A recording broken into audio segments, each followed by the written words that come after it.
और जो बाकी का और पैसा आया वो सब गांव वालों ने लिया था। जगह जगह पर्ची वाले गांव वालों ने बिठा रखे थे, ना कि जैसे कि पोस्ट एक की गई है कि या तो वो माफी मांग ले, अदरवाइज हम कुछ चीजें एक्सपोज करेंगे। तो सीधी सीधी धमकी दे रहे हैं गांव वाले, ये कमेंटों में आ रहा है। हाँ, ये तो है जी। आपको धमकी देने वाला बताया गया कमेंटों में? हाँ जी, उसके पास 24 घंटे का टाइम है। या तो वो गांव से माफी मांगे या गांव से पैसे ले। पैसे लेने का मतलब क्या कहता हूँ मैं, वो हिसाब किताब करे हमारे पास कि मेरे इतने पैसे है, गांव वाले उसके पैसे देंगे। या वो ये कहे कि मेरी गलती है, मैं झूठ बोल रही हूँ, और गांव से माफी मांगे।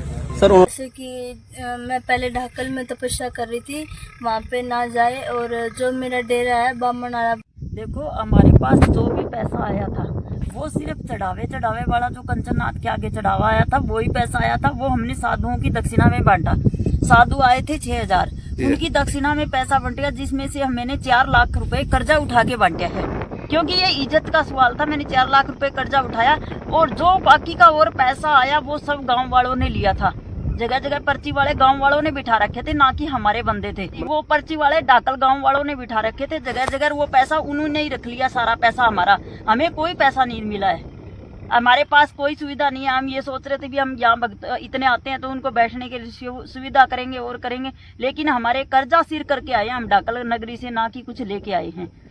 ढाकल वालों ने हमारे को ना ही कोई हिसाब किताब दिया और सारा पैसा रख लिया।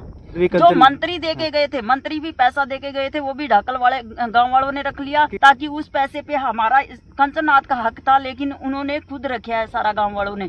और पैसा भी जो आया था बाहर से, एक बढ़िया देके गया था 1,51,000, वो भी गांव वालों ने रख लिया। सारा पैसा ढाकल गांव वालों ने रख लिया। हमारे को कोई एक नया पैसा भी नहीं दिया उन्होंने। नहीं, हमारी तो बल्कि इस गाड़ी का ही काम करवाने के लिए पैसा नहीं है हमारे पास। गाड़ी यानी टायर मांग रही है, इसकी टच पच करवानी है, वो करने के लिए भी पैसा नहीं है। ये फिलहाल हम कर्जा करके उठे हैं। ढाकल नगरी ने हमारे साथ धोखा किया। जो भी जिससे जो बन सके, जैसी जिसकी श्रद्धा हो, वो यहाँ जगह बनाने के लिए सामान की हेल्प करे। हमें पैसे की कोई जरूरत नहीं है, सामान की हेल्प कर दो। व्यवस्था बनाने के लिए, यहाँ बैठने उठने के लिए संगत को दिक्कत हो रही है। और एक यहाँ पानी की सुविधा नहीं है, पानी के लिए बहुत तंग है हम। पानी गुरथली गांव से पीने का पानी लेके आते हैं, फिर यानी काम चलाते हैं। कोई व्यवस्था नहीं है यहाँ, क्योंकि व्यवस्था हम करें किस चीज़ की, क्योंकि ढाकल नगरी ने हमारे साथ धोखा ही कर दिया। तो मैं तो यही कहना चाहती हूँ कि हाँ, आशीर्वाद लो। और जैसे कि मैं पहले ढाकल में तपस्या कर रही थी, वहाँ पे ना जाए, और जो मेरा डेरा है बामन आया बाड़ा, यहीं पे आए, यहीं पे आशीर्वाद लेके जाए और जाड़ा लगे। धनी थी वो, दूसरे गांव में हमने देखा था, पितराना भी देखा था उसका, और नारायण का दिन भी सुन चुके थे। लेकिन वो हमारा गांव धार्मिक है, भाई प्लेस में बताया था, तो उस करके हम चुप रहे। तो कोई बात नहीं, यहाँ बैठ गई तो हम उसका नादर नहीं करेंगे भाई। गांव की तरफ से कोई कमी नहीं आएगी। तो गांव ने अच्छे से भंडारा भी किया, लेकिन उसका पाप का गड़ा भी कर रहा है, इसलिए वो गांव पे भी इल्जाम लगा रही है। वो झूठ बोल रही है। मैंने जो उसने गांव की बदनामी के लिए वीडियो डाली, तो मैंने तो उसका उत्तर के लिए एक वीडियो डाली थी, जिसमें उसकी वो सच्चाई के बारे में बताया गया था। तो उसमें से पता नहीं वो मतलब कॉल भी आ रही हैं, और फेक अकाउंट से धमकी मिल रही है, कोई तेरे परिवार को मार दी या फिर वीडियो काट हुई ऐसी।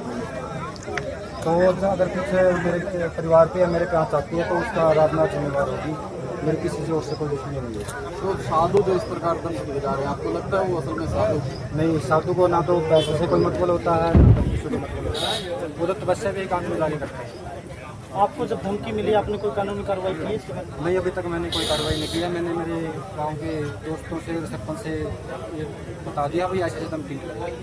आड़ा आप कह रहे हो कि मैंने धमकी मिल रही है जान तो मारने की, ओड़ा वाला दिन आप कह रही है कि मारा जान का खतरा है। पूछो किससे खतरा है? अगर गांव तक खतरा है, आपके जवाब में देता हूँ, अगर गांव को किससे खतरा हो तो 31 दिन कैसे रहेगी वो? गांव वालों ने तो पहले तो उनको कभी हाथ तक नहीं लगाया, आज अचानक से गांव में क्या आ गया भाई, वो उनको गोली मार देंगे। ईद तो जी आप भी कह दोगे भाई मामले भी खतरा है। जी वो कया करे नहीं, जब तक अच्छा है तो अच्छा है। जब अच्छा एक बात उन्होंने की, गाँव ढाकल ने मेरे ऊपर आरोप लगाए, उसके बाद मेरे को मीडिया के सामने बताया। आप उनसे ये पूछा कि किसने आपके ऊपर आरोप लगाए? उन्होंने जो समैन गाड़ी में बैठकर पहली बार मीडिया के सामने आकर कहा कि गाँव ढाकल ने मेरे को 4 लाख, उनसे पहले गांव ढाकल के एक आदमी की आप मीडिया के सामने कोई ये दिखा दो कि जिसने ये कहा कि साध्वी कंचननाथ या राजनाथ या आजादनाथ यहाँ पर पैसे का जो है मतलब कि भ्रष्टाचार ले गए हैं या पैसे का इकट्ठा करके ले गए, एक आदमी ने उसकी ही बेटी है वो, क्या गाँव में द्वारा या देखिए ऐसी कोई जानकारी ना तो गांव के पास है और ना ही ऐसा आरोप गांव ने उनके ऊपर लगाया। अगर बेटी, अब जिन्होंने 5.5 महीने की, वो खुद ही कह रही है कि मेरे चरणों में चढ़ा गई थी, तो बेटी से भी पूरा होना चाहिए। और मैं तो पहले तो मानता था कि भगवे बाणे में शादी भी होगी तो इसलिए चुप थे। क्या एक पाखंडी को किसने हक दे दिया कि वो एक 17-18 साल की लड़की को अपनी दुकान चलाने के लिए प्रयोग कर दिया है? आप एक बात मेरे से, आप उनसे पूछना कि 2 दिन पहले सम्मेलन में आजाद नाथ जी ने कहा कि गाँव डॉक्टर ने मेरा पूरा सहयोग किया। क्या उस समय राजनाथ को नहीं पता था कि आपके साथी जो है वो गाँव डॉक्टर की प्रशंसा कर रहे हैं, गाँव डॉक्टर की तारीफ कर रहे हैं? गाँव डॉक्टर ने उनको जाते जाते 21,000 रुपए दिए। अगर गाँव डॉक्टर ने उतना ही उनके साथ धोखा किया तो वो 21,000 रुपये लेने की क्या जरूरत थी?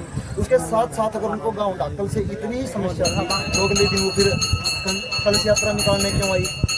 ये तो मैं आपको बताऊं कि सिर्फ और सिर्फ क्या मामला है कि उनको पैसा जो वो बटोरना चाहती थी, जो दुकान, जो संदूक यहाँ से पकड़ लेकर जाना चाहती थी, वो कहीं ना कहीं काली माता की कृपा से, गोरखनाथ की कृपा से गांव वालों ने भंडारे में उनका वो पैसा लगवाने का काम किया। गांव का पैसा, उनका क्या था, गांव का पैसा। और 30 दिन तक तो वो लूट के चली गई यहाँ से। 2 लोगों के माँ उनको गलिया, चांदी के मुकुट उनको गले हैं, कड़े उनको गले हैं। हमने तो कभी यहाँ पर गाँव के किसी इंसान ने कोई सिंगल पर्ची नहीं काटी थी। वो कह रही है कि गांव के लोगों ने पर्ची काटी। आप 1 दिन से लेकर 30 दिन तक, 12 जून तक, अगर किसी ने 1 रुपया भी गाँव वाले ने दिया हो, ये साथी से सवाल कर। दूसरी बात, अभी मैं साथी जी का इंटरव्यू सुना था, उन्होंने कहा कि शुरू में 2-2, 3-3 हज़ार रुपये आए, फिर 5-7 हज़ार रुपये आने लगे और लास्ट में 10 दिन तक तो 10-10, 15-15 हज़ार रुपये भी आए। उनकी बात को बड़ी कर दो, लास्ट में 10 दिन 15-15 हज़ार रुपये, 1.5 लाख तो ये हो गए, 5-5 हज़ार रुपये 10 दिन के 50 हज़ार हो गए, 2 लाख तो ये हो गई। और उससे पहले और दक्षिणा हो गई, तो चांदी का मुकुट हो गया, डॉलरों की माल हो गई, और 78 हज़ार रुपये आप कह रहे हो दिन के दिन खुद में उन्होंने माना। अगर आप यूनियन का भी जोड़ लगाओगे तो 7 से 8 लाख रुपए तो उसकी कैलकुलेशन के हिसाब से रहते हैं। दक्षिणा कितनी थी? 2 लाख। इसके अलावा गांव ने उसका खर्च क्या करवाया है? पूरे का पूरा भंडारे का आयोजन गांव ने करवाया है। वो कह रही है कि यहाँ पर मेरा सिलेंडर भी खुद का था, दूध भी खुद लेकर आती थी, प्रसाद भी खुद लेकर आती थी। उनको फिर यही तो लालच था कि अगर गाँव का